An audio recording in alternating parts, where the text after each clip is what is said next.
Hi students, welcome back to Janith for Aspirants. In this video, I would like to talk about prepositions of time before, after, from, to, from and until. మనం already prepositions of time అనేది discuss చేస్తున్నాము గత కొన్ని వీడియోస్లోనండి. Already ఏంటంటే on, in, at, by and next for, since ఈ prepositions of time అని ఈ prepositions అన్ని డిస్కస్ చేయడం జరిగింది. నెక్స్ట్ ఈ రోజు క్లాస్లో ఈ వీడియోలో ఏంటంటే before, after and from to ఏ విధంగా యూజ్ చేస్తామని డిస్కస్ చేసి తర్వాత వీటి మీద ప్రీవియస్ ఇయర్ ఎగ్జామ్లో అడిగిన ఒక క్వశ్చన్ కూడా డిస్కస్ చేద్దామండి. దానివల్ల ఏంటంటే మనకు అనేది ఎలా క్వశ్చన్స్ అడుగుతారు అనేది అర్థమవుతుంది. ఓకేనా, that to whether it is important or not, whether this concept is important or not అనేది you will come to know, మనకు తెలుస్తుంది. ఓకేనా, స్టార్ట్ చేద్దామండి. బిఫోర్ అంటే ఏంటంటే అర్లియర్ దాన్ సంథింగ్. బిఫోర్ అంటే అర్లియర్ దాన్ సంథింగ్. ఆఫ్టర్ అంటే later than something. We know the definitions. Okay, before అంటే ఏంటంటే ముందు, అర్లియర్ దాన్ సంథింగ్. ఇప్పుడు ఫర్ ఎగ్జాంపుల్ బిఫోర్ డిన్నర్ అన్నాం అనుకోండి, బిఫోర్ తర్వాత మనం సంథింగ్ ఒక నౌన్ యూజ్ చేస్తాం. బిఫోర్ డిన్నర్ అంటే డిన్నర్కి ముందు, అర్లియర్ దాన్ డిన్నర్. ఆఫ్టర్ డిన్నర్ అంటే లేటర్ దాన్ డిన్నర్. ఈ విధంగా మీనింగ్స్ వస్తుంది. బిఫోర్ ద క్లాస్ అంటే క్లాస్కి ముందు, ఆఫ్టర్ ద క్లాస్ అంటే క్లాస్ తర్వాత, బిఫోర్ ద ఎగ్జామ్కి ముందు, ఆఫ్టర్ ద ఎగ్జామ్ అంటే ఎగ్జామ్ తర్వాత, బిఫోర్ ద ఇంటర్వ్యూకి ముందు, ఆఫ్టర్ ద ఇంటర్వ్యూ అంటే ఇంటర్వ్యూ తర్వాత, అంటే అర్లియర్ దాన్, లేటర్ దాన్, అలా మీనింగ్స్ వస్తాయి కదా. చూద్దామండి. సో బిఫోర్ అంటే ఏంటండి earlier than something. Next after అంటే లేటర్ దాన్ సంథింగ్. ఈ విధంగా మీనింగ్స్ ఉన్నాయి కదా. Here we have 3 examples. చూడండి, he was very nervous before the exam. ఏంటి, ఎగ్జామ్కి ముందు ఏంటంటే ఆయన చాలా నర్వస్గా ఉన్నాడు. మీకు ఇక్కడ బిఫోర్ అనే ప్రిపోజిషన్ తర్వాత మనం ఏం యూజ్ చేసామంటే ఎగ్జామ్ అనే నౌన్ లేదా ద ఎగ్జామ్ అనే నౌన్ ఫ్రేజ్ను యూజ్ చేయడం జరిగింది కదా.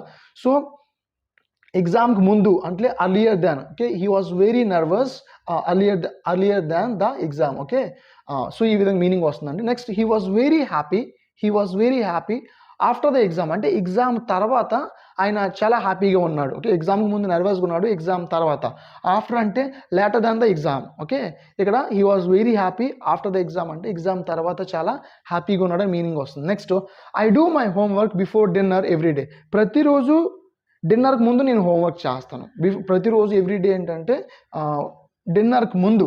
ఇక్కడ ఏంటంటే బిఫోర్ డిన్నర్ అంటే డిన్నర్కి ముందు, బిఫోర్ తర్వాత ఏముందంటే డిన్నర్ అనే నౌన్ ఉంది. ఓకేనా, మీకు ఎందుకంటే ఈ పాయింట్ ఇది హైలైట్ చేస్తున్నా అంటే ఎగ్జామ్ డిన్నర్ అని మనం ఆల్రెడీ చెప్పుకున్నాం కదా. ఏంటంటే సాధారణంగా ప్రిపోజిషన్స్ను నౌన్స్, ప్రొనౌన్స్ లేదా నౌన్ ఫ్రేజెస్ ముందు మనం యూజ్ చేస్తామని చెప్పుకున్నాం కదా, అందుకనే ఇక్కడ హైలైట్ చేస్తున్నాను.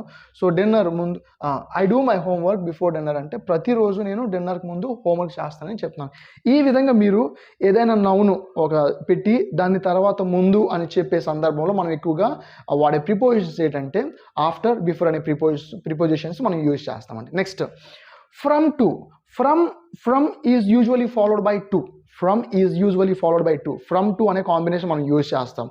ఫ్రమ్ టు అనేది ఏంటంటే పాస్ట్లో ఏదో ఒక పని చేసాం అనుకోండి, ఏ టైం నుంచి ఏ టైం వర్క్ చేసాము, స్టార్టింగ్ పాయింట్ ఎండ్ పాయింట్ ఏంటంటే ఫ్రమ్ టూను యూజ్ చేసి మనం ఇండికేట్ చేయొచ్చు. లేదా ఫ్యూచర్లో ఏదో ఒకటి చేయబోతున్నాం అనుకోండి, ఫ్రమ్ టూని యూజ్ చేసి మనం ఏంటంటే టైం ఇండికేట్ చేయొచ్చు అండి. చూద్దాం. ఫ్రమ్ అంటే స్టార్టింగ్ పాయింట్ని ఇండికేట్ చేస్తుంది, నెక్స్ట్ టూ అనేది ఎండ్ పాయింట్ని ఇండికేట్ చేస్తుంది.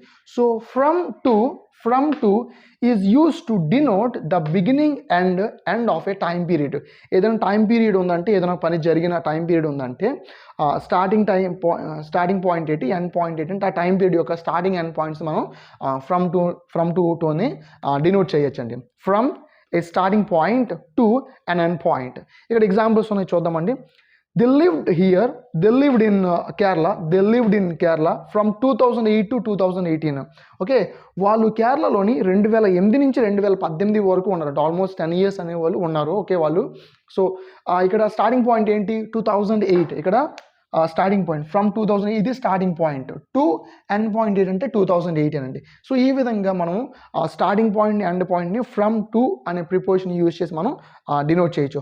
I usually work from Monday to Saturday. ఇక్కడ స్టార్టింగ్ పాయింట్ ఏంటి మండే, ఎండ్ పాయింట్ ఏంటి సాటర్డే. ఫ్రమ్ టు ఇలా ఏంటంటే ఫ్రమ్ టు అనేది ఏంటంటే మనకి కాంబో. ఓకే, ఈ విధంగా గుర్తుపెట్టుకోండి. నెక్స్ట్ ప్రీవియస్ ఇయర్ ఎగ్జామ్లో అడిగిన క్వశ్చన్ చూడండి. ఇది SSC CGL 2016లో అడిగిన క్వశ్చన్.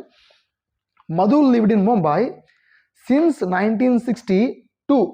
సిన్స్ తర్వాత ఇలాగా టూ రాదండి మనకి. ఇప్పుడు టూ అక్కడ ఉందంటే ఇక్కడ రావాల్సిన ప్రిపోజిషన్ ఏంటంటే ఫ్రమ్ అండి. ఓకేనా. ఇక్కడ టు ఇక్కడ ఉందంటే ఇక్కడ రావాల్సిన ప్రిపోజిషన్ ఏంటంటే ఫ్రమ్ అండి. సిన్స్ అని వచ్చిందంటే మీనింగ్ ఏంటి, సిన్స్ ఆ 1916 నుంచి ప్రెజెంట్ వరకు అని మీనింగ్ రావాలి సిన్స్ అయితే. బట్ ఇక్కడ 1985 అని మళ్ళీ అక్కడ ఎండ్ పాయింట్ చెప్పేశాడంటే సిన్స్ ఇక్కడ వర్కౌట్ అవ్వదండి. So Madhu lived in Mumbai from 1960 to 1985 but is now living in Chennai, no error. మనకి ఎర్రర్ అనేది పార్ట్ బిలో ఉందండి. సో సింపుల్ అండి, చాలా చాలా ఈజీ, ఇవేం పెద్ద డిఫికల్ట్ క్వశ్చన్స్ ఏం కాదు. అర్థమవుతుందా? ఎవరైతే people who are already afraid of English grammar, I'm telling you one thing, it's not at all difficult. But ఏంటంటే మనకేంటంటే ఇలా కొన్ని వీడియోస్ చూడాలి, బేసిక్స్ అన్నీ నేర్చుకోవాలి, కాన్సెప్ట్లని విని అన్ని కాన్సెప్ట్ నీట్గా విన్న తర్వాత అలా ప్రీవియస్ ఇయర్ క్వశ్చన్స్ ఏవైతే ఉన్నాయో మన book Zenith's English for all competitive ఎగ్జామ్స్లో అండి ఈ టాపిక్ ఏ పేజ్లో ఎక్స్ప్లెయిన్ చేసామంటే 299th పేజ్ అండ్ 300 పేజ్లో ఎక్స్ప్లెయిన్ చేయడం జరిగిందండి. ఇలా చాలా డీటెయిల్గా ఎక్స్ప్లెయిన్ చేసి నెక్స్ట్ ఏంటంటే previous year questions lots of examples ఇచ్చాం కాబట్టి చదివి ఏంటంటే మన అండర్స్టాండింగ్ లెవెల్స్ అని బాగా పెరుగుతాయి. తర్వాత క్వశ్చన్స్ అని మనం ఈజీగా అటెంప్ట్ చేయగలిగితే జాబ్ చాలా ఇంపార్టెంట్ అండి. ఓకేనా, మనకి జాబ్ రావడంతో పాటు ఎంత తొందరగా మనకు వస్తుంది అనేది కూడా చాలా ఇంపార్టెంట్. నేను ఆల్రెడీ చాలామంది స్టూడెంట్స్ ఏం చెప్పానంటే, ఫర్ ఎగ్జాంపుల్ అండి మనం చాలా నీట్గా డిస్కస్ చేద్దాం, తర్వాత డిస్కస్ చేసి ఇక్కడ ఒక చిన్న పాయింట్ చెప్పి నేను క్లాస్ కంక్లూడ్ చేస్తాను.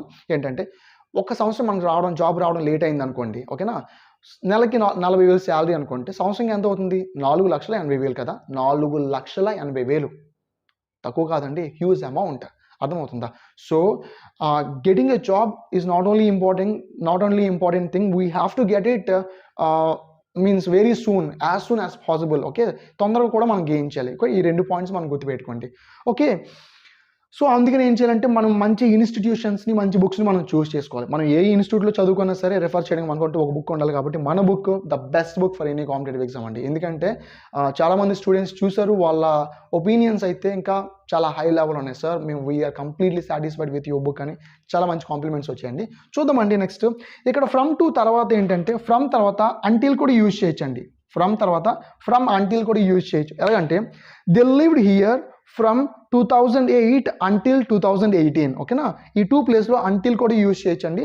బట్ మనకి ఎగ్జామ్లో ఏంటంటే ఫ్రమ్ టు అనే కాంబో ఎక్కువ ఇస్తారు, బట్ ఫ్రమ్ అంటిల్ కూడా మనం యూజ్ చేయొచ్చు. ఓకే, ఎవరైనా యూజ్ చేసినా సరే దాన్ని ఏంటంటే రాంగ్గా కాకుండా yes it is also correct, we have this usage అని మీకు కొంచెం అవగాహన కోసం ఏంటంటే మళ్ళీ మెన్షన్ చేస్తున్నాను.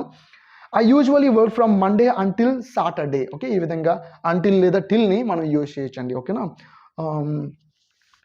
I think you have understood this topic. If you have any doubts, in every video I tell you the same thing. If you have any doubts, don't forget to ask me in the comment section below. Thank you very much. Bye.